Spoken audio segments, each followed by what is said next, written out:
All right, from season 3, episode 2, When We Go. So the aftermath of the death of Kenny's mom, Tien.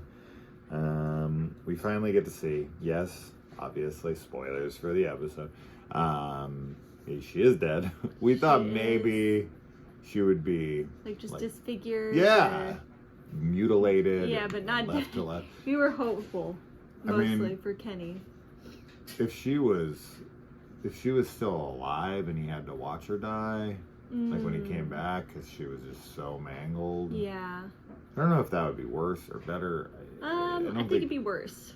Yeah. Because then it would be like, you can't help. You could say goodbye. Yeah, but I don't know. Yeah. Neither's good. No, neither is good. There's a good option. Yeah. Yeah, Boyd's devastation here. I feel like this is some of the stronger character moments for him. Of course, at the end of the last episode, but then with this, when he's finally freed from his handcuffs, because he's just been wanting to go to her the entire time, right? Like, he wasn't able to help her.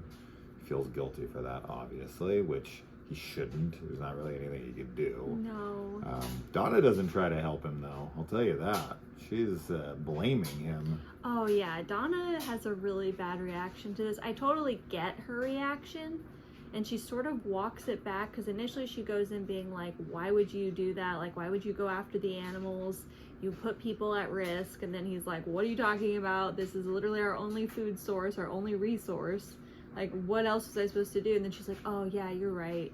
I guess I'm mad at myself for believing you when you told us that we would get out of here. So she, like, circles it back and still ends up blaming him, which is really messed up, because he, as much as there's, like, her group and, like, the rest of the town, the reality, I feel, is definitely that Boyd is kind of in charge of everyone.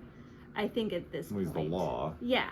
So it's like he has all the weight of being a leader, and she only has a small portion of that, but barely, with her, group at the house. Yeah. So I think it's really lame of her, but I also think that she, just like everybody, is extremely stressed about the situation for good reason. Yeah, I mean, Donna's whole shtick is like, don't have hope. Yes. Be miserable. She just wants people to be realistic, ultimately. But when he calls her out on her shit, when he's talking about, hey, when you found out the crops were died, you wanted to crawl into a hole and disappear. Like, what are you doing?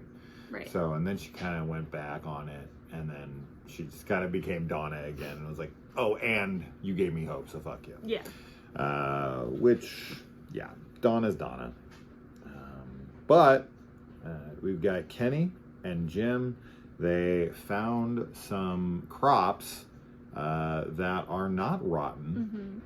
I don't think Fatima will be partaking in the delectables that they have returned with, though, because she has found a craving for a new kind of food. Yeah, the rotten vegetables. It's really gross. So you had said your theory on that.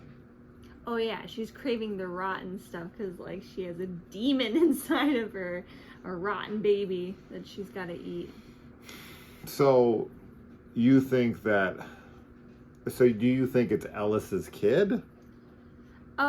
It could be, but I think that because it's born in this town, it's messed up. But I don't know, because there are other people there. There are other couples there. So it would be kind of surprising that nobody else has had a baby yet. Because but at the same time, with them, because she thought that she couldn't have kids, so they wouldn't necessarily have been using any protection. Who would have it? I mean, like, other methods. Yeah. You know what I mean? Like, they would be like, oh. They wouldn't be careful. Right. So that would be like, that's how they could have a kid. But yeah, it could definitely be his kid, but I think that there's something wrong with it. Yeah, there's something wrong with the baby. And I think the fact that she's craving that rotten food is definitely connected to it because obviously it's not just a regular pregnancy craving that she's having, but... Well, we do have the kids that need to be freed from the tower, right? Like the 7, I think it's supposed to be 7 kids, yeah. right? So those kids they're ghosts, and it seems from what's going on with Tabby's story, after we do get confirmation that is Victor's father. Yeah. And he's been looking for him, but we get this whole revelation that Victor's mom was much like Elgin and was having visions of this place. Yeah. And she was called to this place to free the children, and that there was some before her, and they've all failed. Now, Tabitha was the one that was called to do it, but then she's pushed out a window. Now, this would just then suggest to me that the kid is trying to help her along the way of like, okay, we've tried this way, we've tried that way, maybe you've got to get more information, or maybe you have to track down Victor's father. I don't know what, he's sending her on some kind of quest to retrieve some kind of thing, whether it's information or some kind of, relic, some kind of doodad that can free them. Yeah, I don't know. I don't know what the paintings bring to us. It just kind of looks like confirmation that she did understand. I think she'll look deeper into the paintings in the next episode. I do too, and she's gonna find some kind of message or something that gives her like a clue of how to get back yes. and how to free them.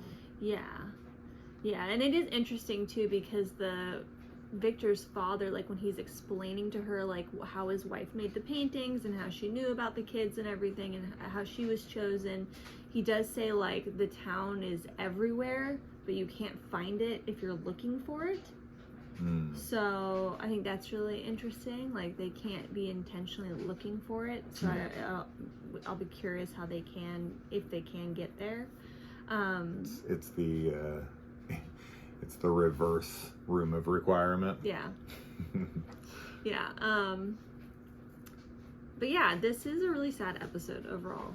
Well, it's just really sad. We see Tien's body. Yeah, it's messed up. I feel like the people who do the FX makeup on this were like, they either brought it in and were like, we're really proud of this, or the people who got it were like, wow, this looks incredible. We're gonna film this a lot.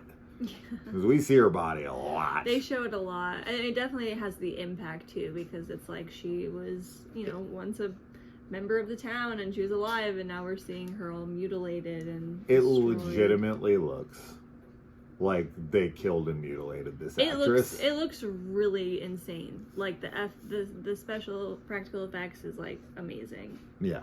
It looks so good. Her legs, her face chest, and everything. And her neck. Yeah. Brutal. Yeah. Just absolutely brutal. They absolutely brutalized this girl. And it's sad. I mean, it's just really sad. It's awful. Kenny, of course, comes back. He's excited. He's so happy that they found all this food. What a mix of emotions. And then everyone's just kind of standing around looking at him, and he starts calling for his mom, which is really just... And it was all for nothing, really, except for if they didn't find the crops, then it was really all for nothing. Yeah, they at least found the crops. Jim's, kids, mostly Julie, are furious with him because they almost died when he wasn't there. And then Donna's mad at Boyd. Kenny. Now, if Kenny was there, would he have died instead of his mom? Like, would he have been like, no, you stay in, I'll go get it? And then he would have been maybe the one that was grabbed and killed. I mean, it's possible. It's definitely possible. Because they said they essentially set a trap for Boyd, is what happened. Yeah. Like, it wasn't just about letting the farm animals out. Yeah. Like, they knew that they could set the trap for him. So that's messed up. And now, obviously, at the end, Boyd is like, we're gonna find one and catch one. Yeah, where are they going to put the animals now? I don't know. Because everyone has to have one in the house with them. Yeah, that's like, I don't know where else they could put it, because unless I guess they could put it in the barn. Yeah, that would be the only place. Yeah, they're gonna have to put them all in the barn at night, and they have to have a talisman. And they'll have to have someone sit in there. Although Randall's the one that's like, I want to eat them, so he's not gonna be. He'll like kill him. It's like, nah, it's my bus. Yeah, no. Yeah. There was something I was gonna say. Oh yeah, when Kenny's in the diner, when he's like kind of sitting there trying to process that his mom is dead, and then the jukebox comes on. Well, this town is really trying to screw with people this episode. Yes, and it's Celebrate, and it's like, that's so messed up for that to come on, and he breaks it, obviously. They're trying to break people. They are. I mean, that's really what's happening at this here. point, they're like, no, we're just gonna start messing with you guys, like, psychologically. Everyone's gonna start turning on each other. Yeah. I really like that Julie comes to Sarah and is like, I don't want to become you, because she feels like after she was in her trance, she's starting to feel things, and those voices could lead her to killing, her brother. Right. Which, if she was to kill Ethan, that would be wild. That would be so crazy. I don't see that happening. But I do think they're going to try to get her to do it. Maybe. Like, hey, if you kill Ethan, we'll somebody let you go. else, like her dad, or I don't know, but maybe. We haven't had her, I don't think, like last season, because she literally came out of her coma, like at the end of the season, but she wasn't hearing voices or anything then. I know people are mad at Sarah, and I totally get it. Oh, yeah, absolutely. But they really should listen to her and learn from her, because they're all susceptible to what she fell for. Yeah, she should be their canary in the coal mine. Yeah. Of like, this is what to look out for if you start having some, being appear to you and promising you to get out. Like, that's a lie. Yeah, and exactly. I like, what happens with Sarah this episode too, because obviously she's the reason why Kenny's dad is dead. But she shows up when they're trying to make Kenny's mom look like presentable. With a dress that she used to wear, and so that's sweet and nice that she was able to like do that, because she obviously feels still very bad about Kenny's father, and of course feels horrible about his mom now too. We there was quite a bit of people who were angry with and were like, screw this girl who wants to get in the bathroom. She apologized this episode, which I actually kind of thought was funny, because I never thought we would even see that chick again, and if we did, I didn't think it would have any relation to that. And her like apologizing, so I kind of found that funny. I get it 100%. I don't know why everyone was down on her so much. It's like, Fatima's been in the one bathroom they have for like an hour. There's like 30 people in that house. People got to use the bathroom, and it's like, okay, I've been knocking for a while. When you gotta go, you gotta go. Oh, sure. And you're just taking up the bathroom. Please, people who are down on her for being mad, it's like, the other please, thing too, like, you wouldn't be. Is that if she's just vomiting, she could get a bucket and like be vomiting. She could go vomit outside. She could vomit anywhere. Yeah. Like, she doesn't need to be in the bathroom necessarily to do that. But if you're using the restroom, I mean, I had said too, like, you could go outside to use the bathroom if you really needed to, but we can't monopolize the. But yeah, like, I think hours. it would make more sense to not need the bathroom to vomit versus like if you needed to actually use the restroom. So, but yeah, it was a weird apology. I find it funny that people get so down on characters for something that they themselves would 100% do. Like, we always try to pretend we're such like majestic. It's easy creatures. when you're watching a show and you're all safe and comfy and have all your needs met. To be like, I wouldn't do that. Yeah, of course. But yeah, that's what leads into her eating the rotten crops. And she's going to be taking up the bathroom a lot now when she's eating that crap. It'll be interesting to see the change. I feel like she's going to be like glowing the next episode. Yeah. They're like, oh wow, you had such a turnaround. Kenny has a plan does not go through with it in this episode, but I definitely think it is a setup for future events. I do too. He wants to go in there and just burn them while they sleep. It's a good idea. Yeah. I mean, if you can find them, right? It's why not? Going into a vampire's crypt and staking them in their coffin. It is a setup for, I think, something that might happen in the future. But right now, I do think they're going to probably go with Boyd's plan first to try and catch one. Which is a good idea, to see if they can get any information out of it. Why not? I mean, if Fatima really is the drowned woman because of the kimono that she's wearing that looks similar to it. We have some people who are like, maybe. Other people are like, absolutely not. Her teeth are falling out now. Yeah. She's super malnourished, as they said. And if she continues to be malnourished, she could, shrink and become so emaciated throughout this pregnancy because she's eating rotten crops with no nourishment to them. Yeah. You could see her get sicker and sicker and thinner and thinner. Definitely. To the point where, they bring her down to the lake for the fresh crops because she needs to eat, and she just drowns herself or whatever. But I don't know. I'm still like, it's definitely possible it's her. Yeah. I think it's possible it's her too. Especially after she miscarries or the baby dies or it comes out and it's evil, like you would say. And she's like, I gotta go drown this thing, and has to kill herself too, and she's all emaciated from malnourishment. We'll see. I don't know. I think there's a lot of possibilities for where her arc could go, but I'm definitely interested. And it was gross watching her eat the rotten food. Yeah. I was asking you what you thought it was made of in reality. Yeah, I don't know. Maybe it's just regular sweet potatoes or something, and they just paint it with some food dye. No, because it looked rotten inside. Did it? When she was eating it. Yeah, It looked gnarly. I don't know. It's definitely not really rotten. I mean, they have someone on set who makes edible, unedible food. Yeah. Yeah. Probably tasted really good. Yeah, she's like, oh, give me more of this. I hope so too. It depends, right? Like on Lord of the Rings, the lambus bread was supposedly not good at all. Aww. And it was really dry and chalky, and they'd have to eat it.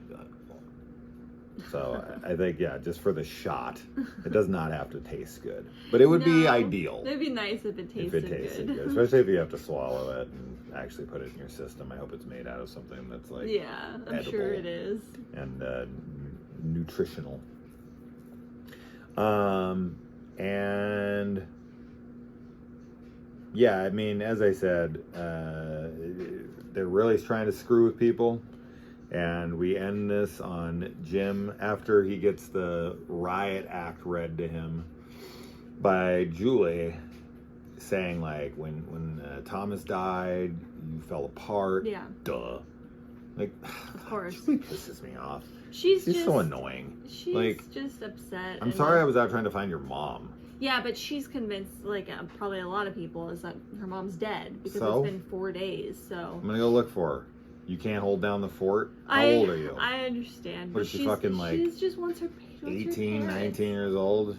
She can't look over her brother in these times? No. I know, but she needs to step up. She's like, I can't go through it again. I'm sorry. You don't get to be weak in this town. That's just not an option, right? You can have moments of weakness, but you need to buck the fuck up. I mean, she did. She did take care of her brother, and she did the best she could. Yeah, but she's crying about it oh my God, I have to do this. Yes, you have to do this. And she thinks that if her dad had been there, that he might have been able to stop him from running out, which he probably would have. And if her dad dies? Yeah. I mean, Kenny's mom just died. Yeah, and all she can think about is herself. Well, I don't know. I think you're being a little... harsh on her. No, I don't think so at all. Are. I don't think so at all. I think that at her age, especially, it is time to take responsibility and, help out with the family. I think she has been. Yeah, but she's crying about it. She's adding to his stress. His wife is probably dead. Yeah. Right? Does she not understand that? Oh, like, she does. This That's is why her she's mom like, too. that's why I she's get saying, that. like, yeah. But like, he doesn't have enough on his plate. He needs you screaming at him and telling him what a loser he is and trying to parent him. No, this is not the way to go about it. I know she's immature and whatever, but we don't got time for immaturity. How long have they been there now? They've been there for a long while. Yeah. It is time to grasp the reality of the situation and grow up. Because a situation like this is going to age you very quickly. And you are going to have to take a lot of responsibility on, and you're going to have to be a rock for the family. You know, if this was just like, we're not talking about like reality, we're not talking about everyday life where a kid's being asked too much from, then I would be like 100%. They're asking too much from this kid. But when you're in a situation like this, when you have limited resources, when you have, you know, people that depend on you and this and that, you have got to get your act together. And I feel like she is being very selfish, and she is not being there for her father at all in both of their time. They need to grieve together. They need to get through it together. They haven't even really discussed her death that much. Like, I think that's what she's asking. She wants him to stay there with her so that they can handle things together. She doesn't is that want what to be she's alone. saying, or is she giving him shit for not being there? Well, yeah, because people she need to wants him say be what there. they mean. Yeah, que sera. So, what do you guys think? Is Julie, you know, are you more on Kaylee's side with this or more on mine? Anyway, so yeah, this of course is going to play on his mind. Jim is definitely a loose cannon at the moment. I feel like because his wife is potentially dead, his family is pushing him away, being like, you're, you know, immature and you need to get your shit together and all this stuff. He could be the next Sarah if things escalate. He just got a phone call from his dead son. That's what I'm saying. Yeah, so there's definitely gonna be something. They're pushing him purposely. Yeah. Because they're trying to make him the next Sarah. Right? I could see that, definitely. Because Julie is going to Sarah and being like, hey, I don't want to be you. Yeah. And she's trying to, like, get info. So they're kind of like, maybe she's not the right target. Right. Let's go for the other family The member one who's that's more not on asking edge. questions. Yeah. Yeah, I mean, they're definitely going to be messing with him. Getting a phone call from your dead son is not something I think you can take lightly, because obviously he's going to be like, you're imitating my kid. Like, you're not really my kid. Or he'll be like, this is my kid. I think, of course, he's going to reject it at first. Yeah.